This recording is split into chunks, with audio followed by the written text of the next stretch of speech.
Welcome to The Explainer. Today, we're talking about what feels like a real musical superpower, having a good ear. And we're going to break down how it's something you can actually learn, not just be born with. You know that feeling, right? Whether you're a singer, a guitarist, or just love music, you hit that wall. You think, ugh, I just don't have the ear for this. We all just assume it's some kind of magical talent you either have or you don't. But what if I told you that's, just not true? What if a good ear has nothing to do with being gifted? It's a skill. And just like any other skill, it's something you can build piece by piece through practice. And that skill has a name, ear training. It's basically like learning a new language. You're training your brain to connect the dots between the sounds you're hearing and the musical ideas behind them. You're learning to speak music just by listening. And the difference this makes is, it's night and day.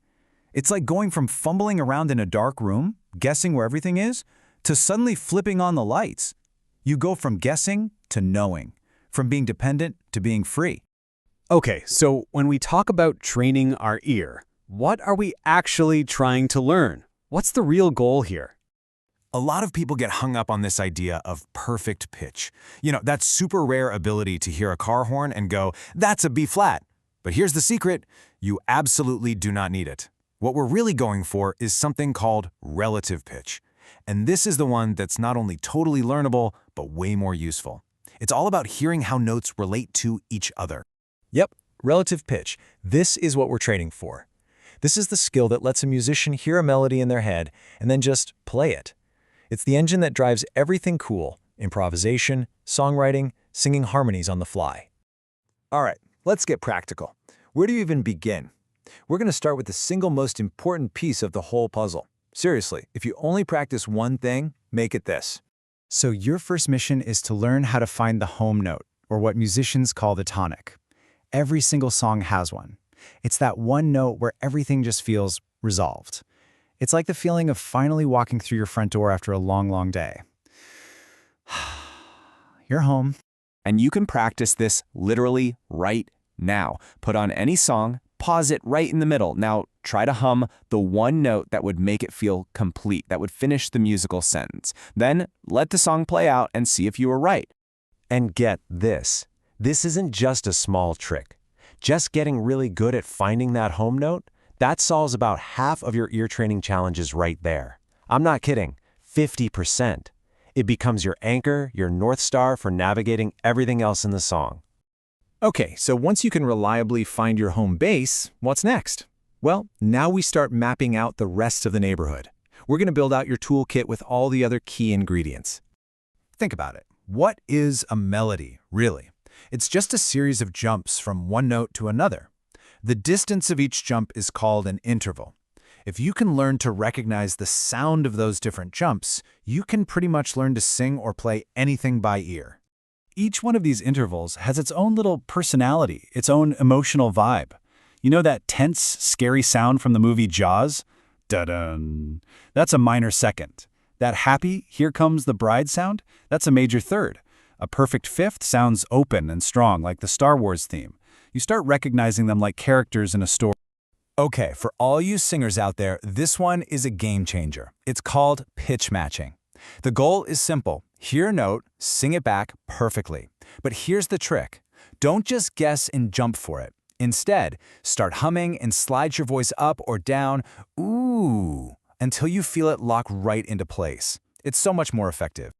So far, we've been talking about hearing notes one after another, horizontally. But music also has a vertical side to it, chords, where notes are stacked up and played at the same time. The first step here is just learning to tell the difference between major chords, which sound kind of bright and open, and minor chords, which sound a bit darker, more emotional. And here's a super simple way to practice this. Just play a random chord on a piano or an app, whatever. Don't worry about what it's called. Just ask yourself one simple question. Does this sound bright or does it sound dark? That's it. Just making that simple choice over and over will sharpen your ear like crazy. Okay, I know what you might be thinking. This sounds great, but it also sounds like a lot of work. Well, it doesn't have to be. Let's put this all together into a daily plan that you can actually stick with. You honestly don't need to practice for hours and hours. A really focused 15 or 20 minutes a day is perfect. You can just break it up. 5 minutes on fighting the tonic in songs, 5 minutes singing some intervals, 5 minutes matching pitches, and 5 minutes telling chords apart. Boom, you're done. And this is the golden rule right here. It's not about how long you practice, it's about how often you practice. Doing 15 minutes every single day is so much better than trying to cram in a 2-hour session once a week. Consistency beats intensity every single time. As you get started, just try to be aware of a few common traps people fall into. Don't get frustrated if you're not perfect right away. And please, don't get bogged down with trying to name all the notes. Just focus on the sound. And whatever you do, don't skip that tonic training. You just have to be patient with yourself. This is a marathon, not a sprint. Your ear gets better slowly, bit by bit. It's kind of like going to the gym, right? You don't see a huge change after one workout, but over time, the progress becomes undeniable. You just have to trust the process. And maybe the real secret to all of this is to just work it into your everyday life. It's called active listening. The next time you have music playing, don't just let it be background noise. Casually try to find the home note. Notice when a chord sounds happy or sad. You'll be turning your daily commute into a training session without even realizing it. So there you have it. This whole good ear thing, it's not a rare talent. It's not a gift. It's a skill, a superpower that is just waiting for you to unlock it. So, now that you know the secret, what are you going to listen for first?